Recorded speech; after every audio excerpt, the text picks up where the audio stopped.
வணக்கம் மக்களே, GB Tamil vlog சேனலுக்கு உங்களை அன்போடு வரவேற்கிறேன். தென்காசி மாவட்டத்தில் இருக்கக்கூடிய தோரணமலை முருகன் கோவில் பற்றி தான் இந்த வீடியோவில் நம்ம பார்க்க போகிறோம். நீங்கள் நம்ம சேனலை இப்போ தான் முதல் முறையாக பார்க்குறீங்க அப்படின்னா அப்படியே நம்மளோட சேனலை சப்ஸ்கிரைப் பண்ணிவிட்டு வீடியோவை தொடர்ந்து பாருங்கள். காலையில் 7 மணிக்கெல்லாம் தென்காசி ரயில் நிலையத்துக்கு வந்தாச்சு. ரயில் நிலையத்திலேருந்து இப்போ அடுத்ததாக எங்கே போகிறோம் அப்படின்னா குற்றாலத்தில் இருக்கக்கூடிய மெயின் ஃபால்ஸ் அப்படின்னு சொல்லக்கூடிய பேரருவிக்கு குளிக்கிறதுக்காக போயிட்டுருக்கோம். தென்காசியிலிருந்து குற்றாலம் பேரருவிக்கு தோராயமாக ஒரு 7 கிலோமீட்டர் இருக்கும்.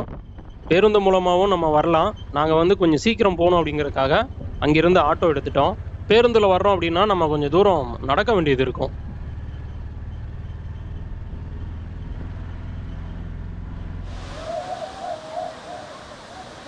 குற்றாலம் பேரருவியில் தண்ணி செம்மையாக விழுந்துட்டு இருக்குங்க. கூட்டமும் பார்த்தீங்கன்னா அதிகமாக இருக்குன்னு எதிர்பார்த்தோம். ஆனால் கூட்டம் அந்த அளவுக்கு இல்லைங்க, குறைவான கூட்டம் தான் இருக்கு.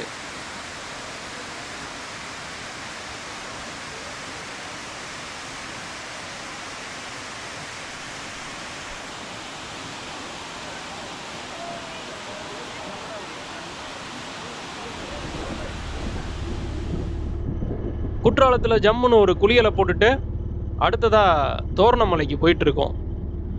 தென்காசியிலிருந்து குற்றாலம் போயிட்டு அங்கே குளிச்சுட்டு திருப்பி அங்கிருந்து கிளம்பி தோரணமலை போகிறதுக்கு ஆட்டோவுக்கு பார்த்தீங்கன்னா 600 ரூபாய் கேட்குறாங்க.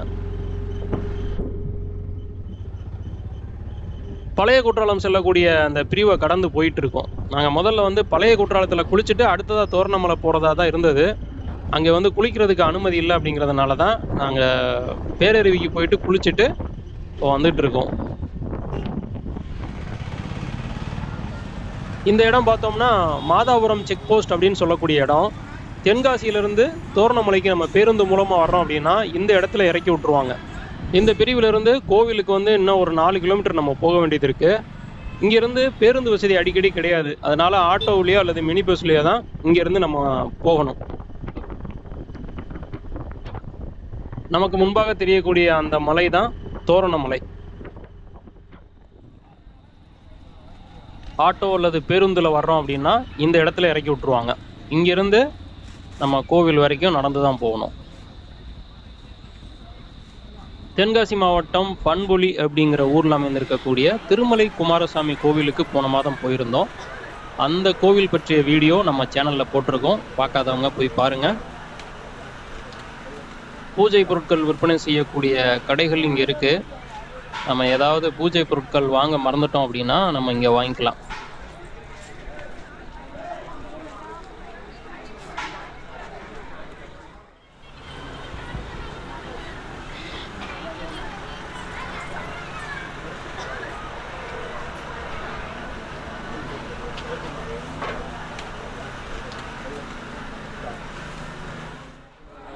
இந்த இடத்துல இருந்து தான் மலையேற்றம் ஆரம்பிக்குது. முதல்ல இங்கே மலையடிவாரத்தில் இருக்கக்கூடிய வல்லப விநாயகரை தரிசனம் பண்ணிட்டு அதுக்கப்புறமா இங்கிருந்து நம்ம நடக்க ஆரம்பிக்கணும்.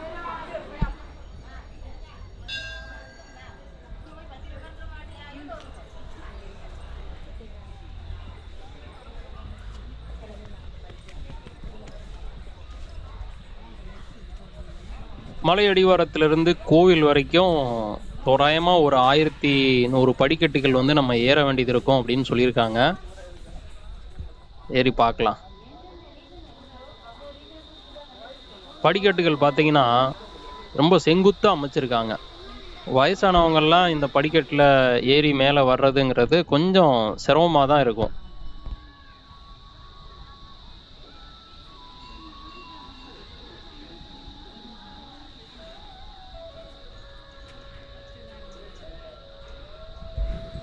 நாம் பார்க்கக்கூடியது தான் இடும்பர் சன்னதி. திருமலை குமாரசாமி கோவிலில் இடும்பருக்கு தனியாக சன்னதி அமைச்சிருந்தாங்க. இங்கே பார்த்தீங்கன்னா ஒரு மரத்தடியில் ஒரு சின்னதாக ஒரு சிலை மாதிரி அமைச்சிருக்காங்க.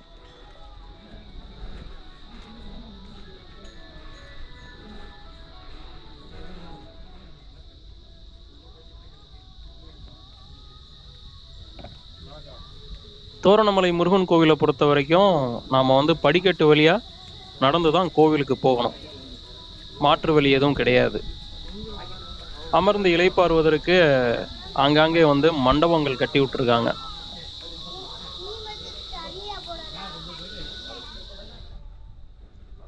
கீழே இருந்து பார்க்கும்போது சின்ன மலை மாதிரி தாங்க தெரியுது. ஆனால் நடக்க நடக்க மேலே போயிட்டே இருக்கு. இங்கே பாருங்க, பகுதி தூரம் தான் வந்திருக்கும். இன்னும் பகுதி தூரம் மேலே ஏற வேண்டியது இருக்கு. அங்கே மேலே மலை உச்சியில தான் முருகர் இருக்காரு. மலை ஏறி மேலே வந்தாச்சு. கோவிலில் பார்த்தீங்கன்னா கட்டுமான பணிகள் வந்து நடந்துட்டு இருக்குங்க.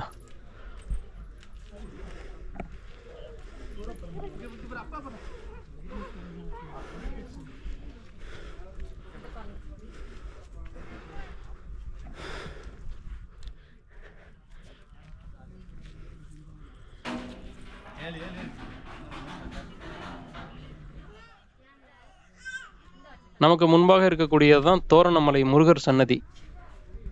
முருகருக்கு அலங்காரம்லாம் சிறப்பாக பண்ணியிருக்காங்க. தரிசனம் அருமையாக இருந்தது. முன்னாடி இருந்த கட்டிடத்தை இடிச்சிட்டு பெரிய அளவில் கட்டிக்கிட்டு இருக்காங்க. தோரணமலை முருகரை நீங்களும் தரிசனம் பண்ணிக்கோங்க மக்களே.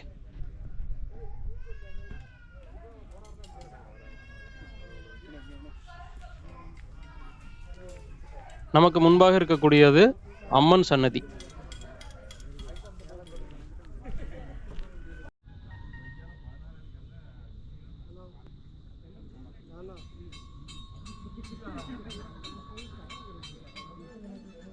கோவிலுக்கு மேலே வரக்கூடிய படிக்கட்டுகள்லாம் சமீபத்தில் தாங்க கட்டியிருக்காங்க. இதுக்கு முன்னால் பார்த்தோம்னா பாறையிலே படிக்கட்டுகள் வெட்டியிருந்திருக்காங்க. அதில் தான் மேலே ஏறி வந்து சாமி தரிசனம் பண்ணியிருக்காங்க. இப்போ பார்த்தோம்னா நடக்கிறதுக்கு சௌகரியமாக படிக்கட்டுகள் வந்து நல்லா அகலமாக கட்டி ஆங்காங்கே வந்து ஓய்வு மண்டபங்களும் கட்டி விட்டுருக்காங்க.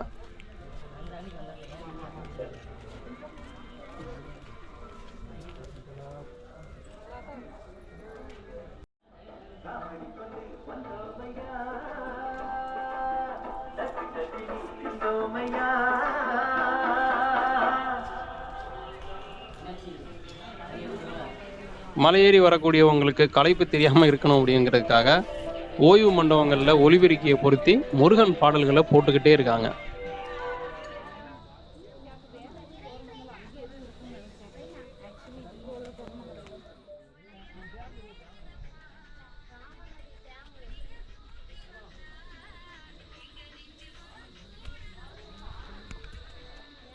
இந்த கோவிலில் நிறைய சுனைகள் இருக்கு. ஒவ்வொரு சுனைக்கும் ஒரு பேர் வச்சிருக்காங்க. நாம பார்க்கக்கூடிய இந்த சுனையோட பேரு லக்ஷ்மி தீர்த்தம்.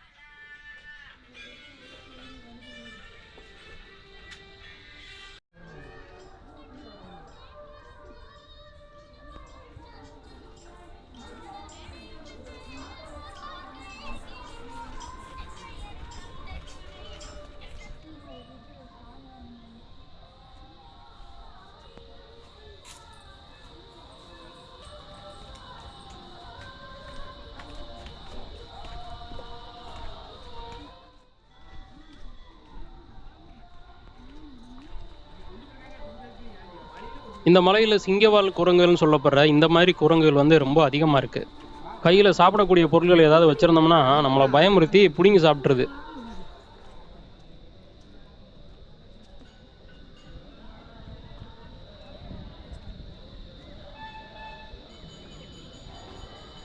மலையடி வாரத்தில் இருக்கக்கூடிய இந்த சுனை தான் இந்த கோவிலுடைய தெப்பக்குளம் அப்படின்னு சொல்கிறாங்க. இதுக்கு பக்கத்துலேயே பார்த்தீங்கன்னா சின்னதாக இன்னொரு சுனையும் இருக்குது. கோவிலுக்கு வரக்கூடியவங்க இந்த சுனையில் குளிக்கலாம். மேலேயும் பார்த்தீங்கன்னா அந்த லக்ஷ்மி தீர்த்தம் பார்த்தோம். அதுக்கப்புறம் மேலே இன்னொரு சுனையும் இருக்குது. அங்கேயும் நம்ம குளிக்கிறதா இருந்தாலும் குளிச்சுக்கலாம். மலையடிவாரத்தில் தினந்தோறும் மதியம் வந்து அன்னதானம் கொடுக்குறாங்க. ஞாயிற்றுக்கிழமைகளில் காலையிலையும் கொடுக்குறாங்க. வல்லப விநாயகர் சன்னதிக்கு முன்பாக இருக்கக்கூடிய நவகிரக சன்னதி இது. கோவில் நடை திறக்கக்கூடிய நேரம் அப்படின்னு பார்த்தோம்னா காலையில் 5 மணி முதல் மாலை 3:30 வரை பக்தர்கள் வந்து மலையேறி முருகரை தரிசனம் செய்கிறதுக்கு அனுமதி கொடுக்குறாங்க. மலையடிவாரத்தில் ஒரு நூலகமாக அமைச்சிருக்காங்க. இந்த நூலகத்தில் சீருடை பணியாளர் தேர்வுக்கான புத்தகங்களும் அதற்கான பயிற்சியும் இங்கே வந்து இலவசமாக கொடுக்குறாங்க.